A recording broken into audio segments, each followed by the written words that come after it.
Assalamualaikum warahmatullahi wabarakatuh.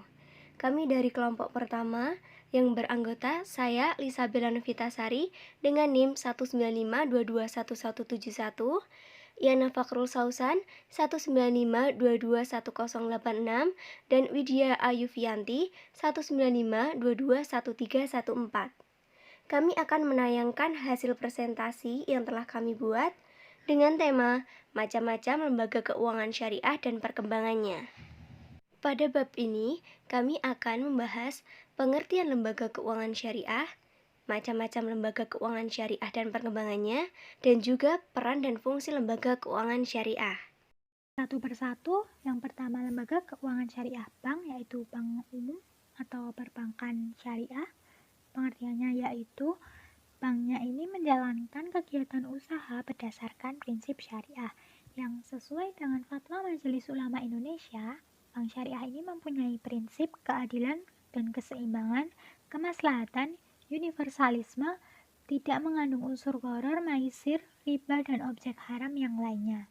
Produk perbankan syariah terbagi menjadi 3, yaitu produk penyaluran dana yang terdiri dari mudhofah, asalam, istisna, ijarah, musyarakah, dan mudharabah. Kedua, produk penghimpunan dana sesuai dengan prinsip wadiah dan prinsip mudharabah. Ketiga, produk jasa yang diberikan kepada bank. Produk jasa yang diberikan bank kepada nasabahnya seperti SAR. Selanjutnya yaitu bank pembiayaan rakyat syariah.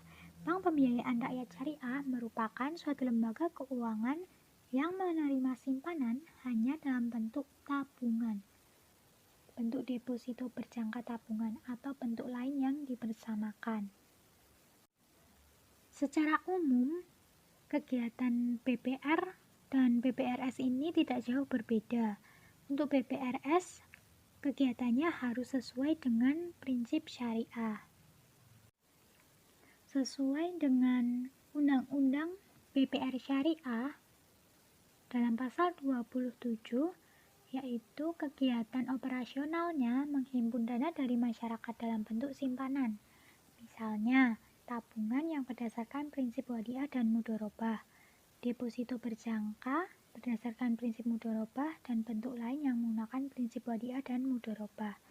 Lalu, BPRS ini kegiatan operasionalnya melakukan penyaluran dana melalui transaksi jual beli, pembiayaan bagi hasil, pembiayaan lain berdasarkan prinsip rahan dan hot.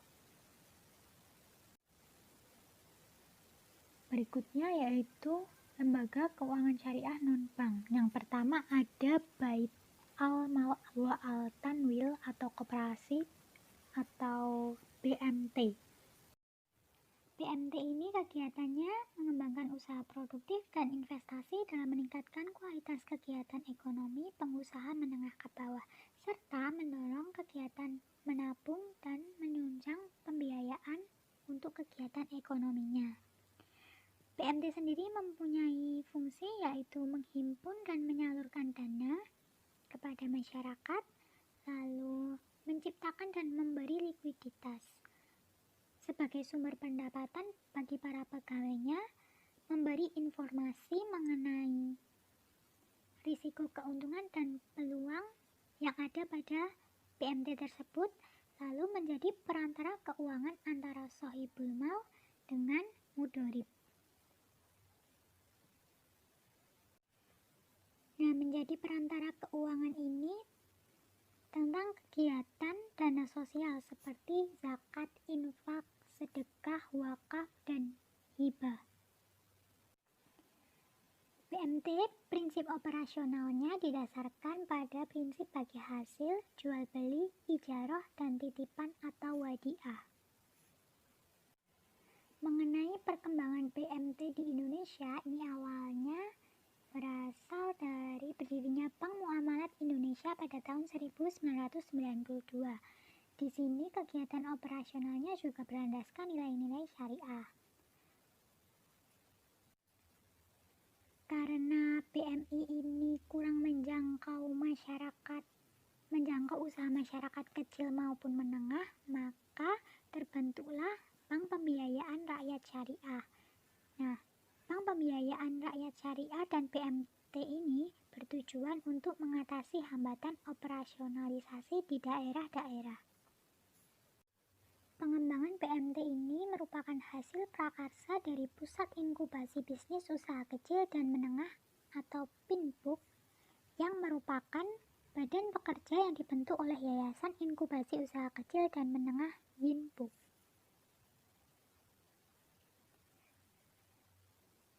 Lembaga keuangan non-bank selanjutnya yaitu asuransi syariah.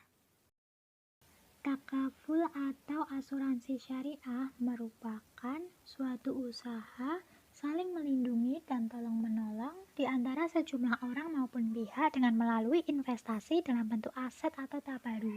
Dan dalam hal ini akan memberikan pola pengembalian untuk menghadapi suatu resiko tertentu melalui perjanjian yang sesuai dengan prinsip syariah.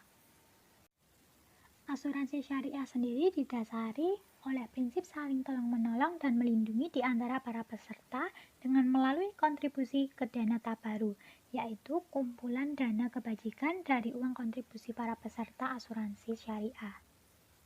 Nah, setelah terkumpul, dana ini akan dikelola sesuai dengan prinsip syariah dan pastinya di bawah pengawasan Dewan Syariah. Nah, apabila terjadi risiko terhadap peserta, maka santunan asuransi ini akan dibayarkan dari dana tabaru. Nah, konsep ini sering disebut dengan risk sharing. Selanjutnya, bagaimana pendapat para ulama mengenai asuransi? Di sini ada yang mengharamkan asuransi syariah, ada yang menghalalkan asuransi. Asuransi syariah dikatakan haram ketika terdapat unsur gharar atau unsur ketidakpastian mengenai sumber dana. Kedua, unsur maisir atau judi. Ketiga, ada riba. Lalu, asuransi syariah diperbolehkan karena tidak terdapat nas Al-Quran atau hadis yang melarang asuransi. Nah, dalam asuransi sendiri terdapat kesepakatan maupun kerelaan di antara kedua belah pihak. Lalu asuransi ini juga menguntungkan kedua belah pihak. Selanjutnya, asuransi ini mengandung kepentingan umum karena premi-premi ini dapat diinvestasikan dalam kegiatan pembangunan. Kelima, asuransi ini termasuk akad mudharabah antara pemegang polis dengan perusahaan asuransi tersebut. Asuransi ini termasuk syirkah at-ta'awuniyah, yaitu usaha bersama yang didasarkan pada prinsip tolong-menolong. Seperti tadi, prinsip-prinsip asuransi syariah yaitu saling membantu dan bekerja sama, saling melindungi, saling bertanggung jawab, dan menghindari unsur gharar, maisir, riba, dan kegiatan lain yang diharamkan. Mengenai perkembangan asuransi syariah, industri asuransi syariah terus mengalami pertumbuhan positif selama tahun 2021, seperti pada sektor asuransi jiwa syariah dan takaful umum. Dalam hal ini, pihak perusahaan asuransi syariah menekankan bahwa asuransi syariah ini memiliki sistem yang meringankan, adil, dan menenteramkan. Jadi perusahaan asuransi syariah ini menarik orang sebanyak mungkin untuk bergabung dengan kegiatan asuransi syariah. Asuransi syariah berdasarkan prinsip Islam memang lebih stabil dan lebih rendah resiko daripada asuransi konvensional.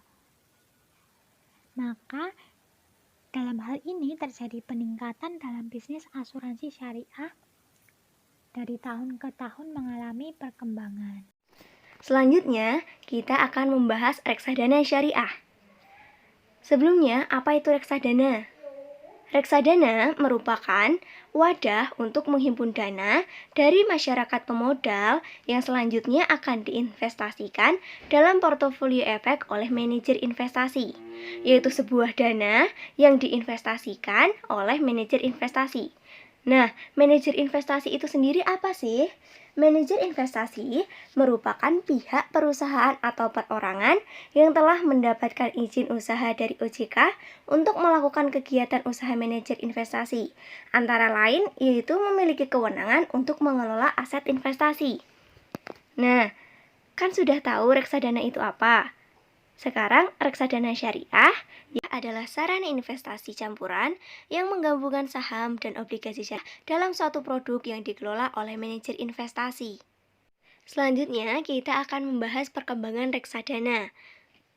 Pertama kali reksadana dikenal di Indonesia pada tahun 1995 bersama dengan munculnya reksadana BDNI yang merupakan reksadana tertutup. Reksadana tumbuh dengan pesat, ditandai dengan bertambahnya reksadana yang awalnya hanya satu reksadana dan pada tahun 1996 tercatat mencapai 25 reksadana. Kemudian munculnya bank muamalat, asuransi takaful, dan lembaga keuangan syariah menyebabkan ketertarikan investasi yang berbasis pada investor muslim. Sehingga pada tahun 1997 muncullah reksadana syariah. Kemudian pada tahun 2000 dilahirkan produk reksadana syariah yang baru dengan nama reksadana syariah berimbang. Selanjutnya kita juga akan membahas pasar modal. Nah, ada yang tahu pasar modal itu apa? Pasar modal adalah sistem keuangan yang terorganisasi yang mempertemukan antara pihak yang menawarkan dan memerlukan dana dan aktiva yang memiliki waktu jangka panjang secara langsung maupun lewat perantara. Pasar modal merupakan tempat pertemuan antara penawaran dan permintaan surat berharga. Perkembangan pasar modal, yaitu pada 1912, Bursa Efek pertama di Indonesia dibentuk di Batavia oleh pemerintah Hindia Belanda. Kemudian, pada tahun 1956 sampai 1977, perdagangan di Bursa Efek mengalami kevakuman. Dan pada 10 Agustus 1977, Bursa Efek diresmikan kembali oleh Presiden Soeharto. BEC dijalankan di bawah Bapepam atau Badan Pelaksana Pasar Modal. Pengaktifan kembali pasar modal ini juga ditandai dengan Go Public PT Semen Cibinong sebagai emiten pertama. Dan pada 21 Juli 2000, sistem perdagangan tanpa warkat atau securities trading mulai diaplikasikan di pasar modal Indonesia. Dan 12 November 2015, launching kampanye Yuk Nabung Saham. Kemudian Pegadaian. Pegadaian adalah salah satu lembaga keuangan bukan bank yang ditujukan kepada masyarakat luas berpenghasilan menengah ke bawah yang membutuhkan dana dalam waktu cepat. Dana digunakan untuk memenuhi kebutuhan yang sangat mendesak. Misalnya, kebutuhan untuk membayar pendidikan pada awal tahun, kebutuhan untuk pengobatan keluarga yang sakit. Gadai harus sesuatu yang bernilai harta, dapat diperjualbelikan, dan barang gadai berfungsi sebagai barang jaminan atas utang. Apabila utang sudah terbayar lunas, maka barang gadai akan dikembalikan. Tetapi barang gadai akan dijual apabila pihak yang berhutang tidak dapat membayar hutangnya. Dilihat dari perkembangan pegadaian syariah sendiri, sebagai produk perbankan syariah belum begitu baik. Hal ini disebabkan komponen-komponen pendukung produk gadai syariah masih terbatas, seperti sumber daya penaksir, alat untuk menaksir, dan gudang penyimpanan barang jaminan. Oleh karena itu, tidak semua bank mampu memberikan fasilitas RHEN ini kepada masyarakat. Perkembangan pegadaian syariah yang belum baik tersebut juga disebabkan karena masyarakat begitu mengenal pada syariah sebagai suatu lembaga keuangan yang mandiri di luar perbankan. Pada tahun 2003, didirikan perusahaan gadai syariah yang merupakan perusahaan yang mandiri.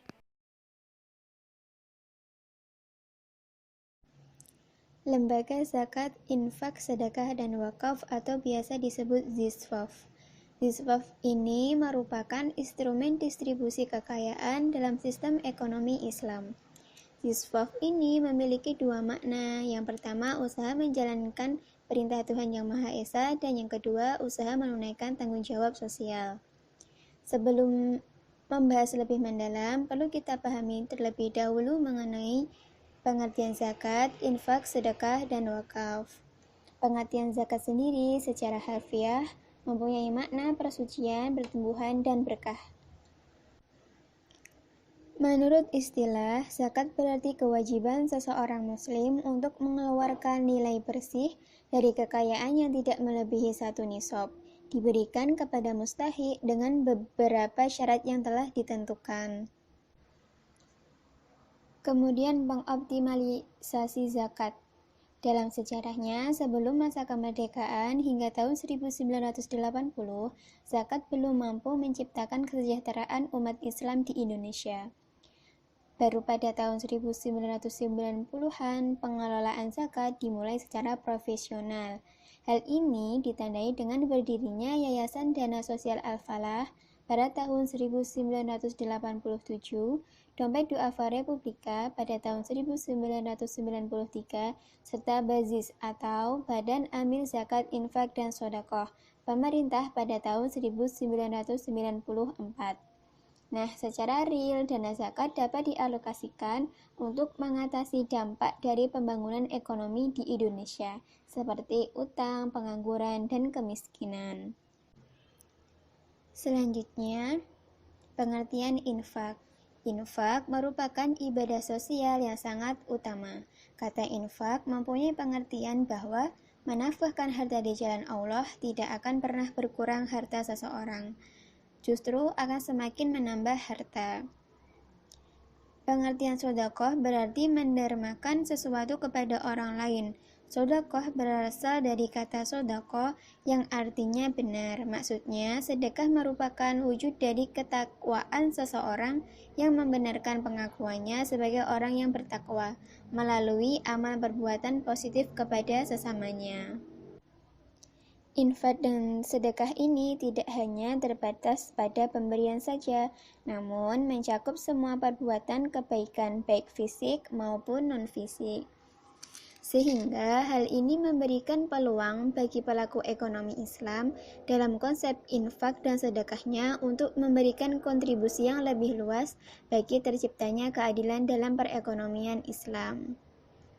Sikap mau bertindak dan bersedekah merupakan sarana yang baik demi terciptanya masyarakat yang peduli akan ikatan solidaritas sosial. Kemudian, pengertian wakaf. Wakaf merupakan sebuah pemberian di mana pelaksanaannya dilakukan dengan jalan menahan, kemudian menjadikan manfaatnya berlaku untuk umum. Wakaf bermanfaat untuk pemberdayaan umat. Seperti yang diketahui, potensi wakaf yang dimiliki Indonesia cukup besar. Namun, sayangnya belum terkelola dengan baik sehingga belum mampu memberikan sumbangsih bagi perekonomian Indonesia. Oleh karena itu, perlu dilakukannya pemberdayaan dengan cara melihat kebermanfaatan dan keberlangsungan harta wakaf. Misalnya, wakaf dalam bentuk madrasah atau sekolah yang tidak terkelola dengan baik dapat dilakukan perbaikan dan peningkatan kualitas sistem pengajarannya sehingga mampu menghasilkan anak didik yang berkualitas. Peran dan fungsi lembaga keuangan syariah. Fungsi lembaga keuangan syariah diantaranya adalah memenuhi kebutuhan masyarakat akan dana sebagai sarana untuk melakukan kegiatan ekonomi yang sesuai dengan prinsip-prinsip syariah. Secara terperinci, fungsi lembaga keuangan syariah yaitu ada 4. Yang pertama, pengalihan aset. Bank dan lembaga keuangan non-bank memberikan pinjaman kepada pihak yang membutuhkan dana dalam jangka waktu tertentu yang telah disepakati berdasarkan prinsip-prinsip syariah. Yang kedua, transaksi. Bank dan lembaga keuangan non-bank memberikan kemudahan kepada pelaku ekonomi untuk melakukan transaksi berupa barang dan jasa. Yang ketiga, likuiditas. Untuk surplus dapat menempatkan dana yang dimiliki dalam bentuk produk-produk berupa giro, tabungan, deposito, dan sebagainya. Dan yang keempat, efisiensi. Bank dan lembaga keuangan non-bank dapat menurunkan biaya transaksi dengan jangkauan pelayanan. Muhammad Zaidi Abdad juga mengemukakan mengenai peran dan fungsi lembaga keuangan syariah. Yang pertama, memberikan kemudahan dan pedoman kepada anggota masyarakat menyangkut bagaimana harus bertingkah laku dalam menghadapi masalah-masalah yang terjadi di tengah masyarakat, terutama yang berkaitan dengan keuangan. Yang kedua, memberikan rasa aman kepada masyarakat dalam bertindak dalam urusan perekonomian karena lembaga ini didasarkan pada prinsip-prinsip Islam. Yang ketiga, memberikan pegangan kepada masyarakat untuk mengadakan sistem pengendalian sosial. Dan yang keempat, untuk menjaga kebutuhan serta kebersamaan masyarakat yang bersangkutan dalam kegiatan di bidang perekonomian. Terima kasih atas perhatiannya. Semoga bermanfaat bagi kita semua. Mohon maaf apabila banyak kekurangan. Wassalamualaikum warahmatullahi wabarakatuh.